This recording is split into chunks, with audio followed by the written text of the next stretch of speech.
I've been sick for the past week. I haven't washed my hair. I just feel maybe like it would be fun to do some little things for myself. Like take a shower, for instance. So the first thing I'm gonna do, I have this fancy chemical exfoliant and serum. Like, look how fancy that looks. You know me, just yelling. This is the face, I can't speak. This is the face wash I've been using recently. It's Silky Rinse from Kiramu. Y'all know I used to always use the enzyme cleansing gel from Mario Badescu. Usurped, honestly. I love this face wash so much. I feel like I wash my face so much better because it feels so nice.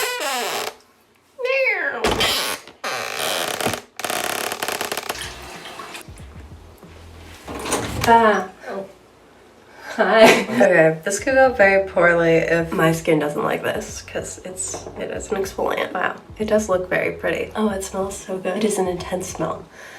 Kind of can't breathe over it. Trying out new products with Olympia. You're all so invested. Literally, there's only room to stand in a bathroom. I just wanted to show you my shampoo, which I'll be using. These are the shampoo and conditioner that I feel like have worked the best with my hair. They're also probably the most expensive shampoo and conditioner that I've tried, and these are just kind of on the low end. If you want to up your shampoo game, I highly recommend these. I have wavy hair. I use a comb. This has almost turned into a how I do my hair video. You're gonna get the details. There's a centipede in our shower. I feel so cleansed. The power of a good shower. Just emotionally, physically. I haven't really scrubbed in a while, so I feel so good right now. Let me show you the hair products I use. Wait a second, could I use this light to hold this? This is the one I've been using the longest. It is the Shea Moisture Curl and Style Milk. I've been using this for like 4 years. I use it every time I wash my hair as a leave-in conditioner. I highly recommend it.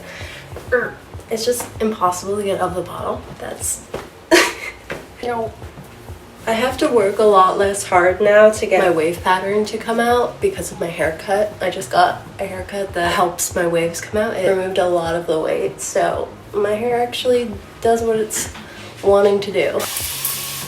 This also has been instrumental in refreshing my hair. I no longer have to stick my head in the sink. It's amazing. And then after that, I've been using this Living Proof hair oil, but I don't know if it does anything. I've been using it for like a year and I don't know if it does anything. So. And that's how I do my hair. Now I'm gonna wash off this exfoliant. It kind of came off in the shower a little bit, but I'm gonna just wash my face. How's it look? Fun fact, serums work a lot better if you have water on your face. Serum Radiant. This one is I'm not gonna describe this color. Oh god. It's making me look like I put tanning oil on. That's all I have to say about that. Okay, on to the next thing. Oh, that looked kind of cool.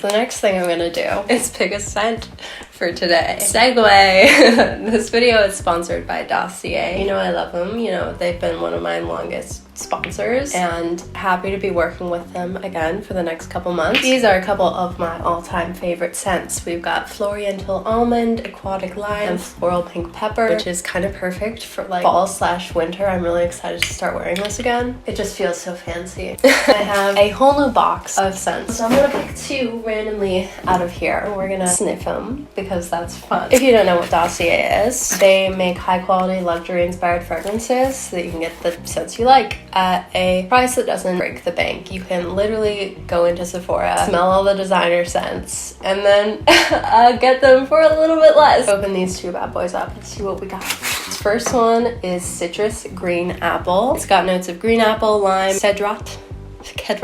I can't pronounce words that I have not heard before. Middle notes of bluebell, jasmine, and rose. Jasmine is like my favorite scent ever. So this is inspired by Dolce & Gabbana Light Blue for Women. How pretty. So this is categorized as like a feminine scent. They have feminine, masculine, and unisex scents. And let's give this one a try.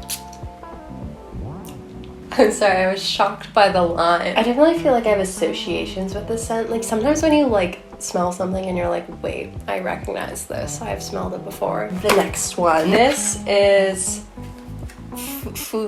I need to Google how to say this. Fougere lavender. Oh god. I'm sorry, any people who speak French. And this is inspired by Prada Luna Rossa Carbone. I can't speak. This one is a masculine scent. I can tell just because of the color of the label. They're all different colors. Wait, I'll show you. We got feminine, masculine, and unisex. Let's smell it.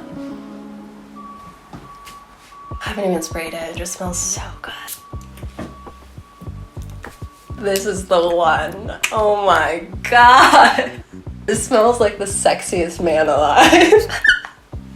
With that, if you want to check out Dossier, there's a link in my description. Thank you, Dossier, for sponsoring this video. I really appreciate it. You all know that I'm loyal AF, and my collection is obscene. The next part of our day is to eat some soup, because I made soup the other day, and I'm hungry. Check it out. Delicious. I'm going to color and listen to my favorite podcast, which is Maintenance Space, in case you were curious. In my last year of college, I got into, in terms of like self-care, like you can say so much about like products and stuff, but activities, I got really into coloring because I like had this very sudden overnight like primal need to like get some crayons and color some pictures. It was really helpful for channeling my stress. And then also I got this guy as like an emotional support stuffed animal. I went through a bunch of shit this past year, and if I hadn't had the stuffed animal, it would have been worse. There's another one somewhere. Puffy and squishy, everybody.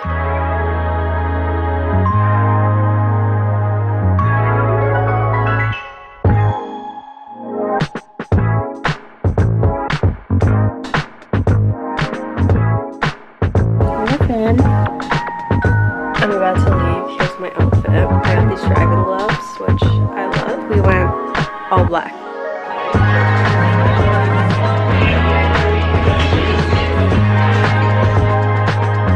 Hi.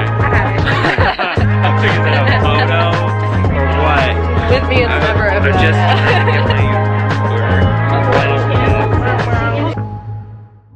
Okay, so it is the next day, and I want to talk about something that's been on my mind recently. But I went to this book signing for Signal Fires by Dani Shapiro. This is my friend's mom. So that is what I did last night. It was fun. I got like a non-alcoholic drink at this bar that we went to afterwards, but it was really loud. Like, I was just like finally recovered from being sick, and I think that wasn't really good for me because I got home and I was so nauseous. I got an Uber home, and the entire time I thought I was gonna throw up. One thing I deal with a lot is nausea. If anyone has ways to combat nausea, I'm all ears. Also, I just want to show you this. Cabin to the Moon sent me one of their new fanny packs, and it's so cute, and I'm so excited to use this for my camera because it's just like perfect for my vlog camera. Unrelated. I love it. What I wanted to talk about is related to self-care in general. Over the past 2 years, maybe I should do a bigger video on this, but I'm going to talk about it a little bit now. Over the past 2 years, I've divested a lot from hustle culture, from toxic productivity.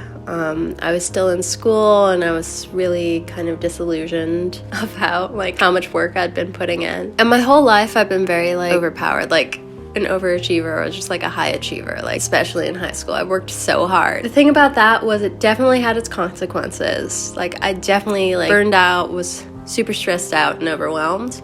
However, I think that being very productive was very rewarding for me, and I found that in the past 2 years, this is basically since COVID, honestly, I think all of us changed a little bit. My ability to like overcome discomfort when it comes to working or like putting in time doing something like has decreased substantially, and it's kind of heart-wrenching for me because I used to be like such a hard worker, and now it feels like something that's so out of reach for me. I feel like in many ways I felt more confident and happier when I was such a hard worker. Of course, like that coincides with, you know, the timeline of like since COVID, I haven't been a lot of things that I used to be. I'm just curious if anybody else feels the same way, if anybody else has done that divesting from hustle culture and sort of is very critical of it. If you've come back around and you're like, oh, like this isn't good either. Like I actually maybe was happier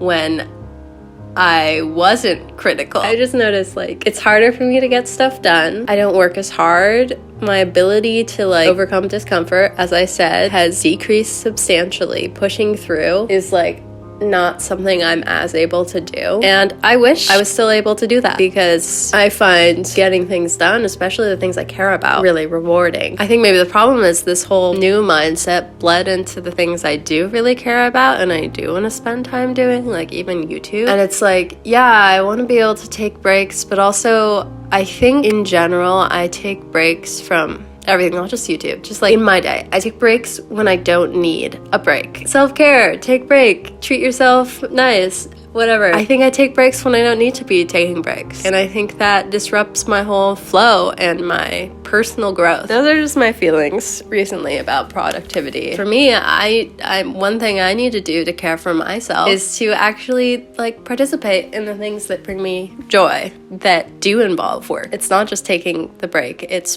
putting the work in the first place. Somebody requested that I do a video with more talking, so I was like, all right, filming it today. Make sure you check out Dossier with the link in my description. I think I also have a code. If anything resonated with you, let me know. I will see you in the next one. But tonight, now I know I should go before you.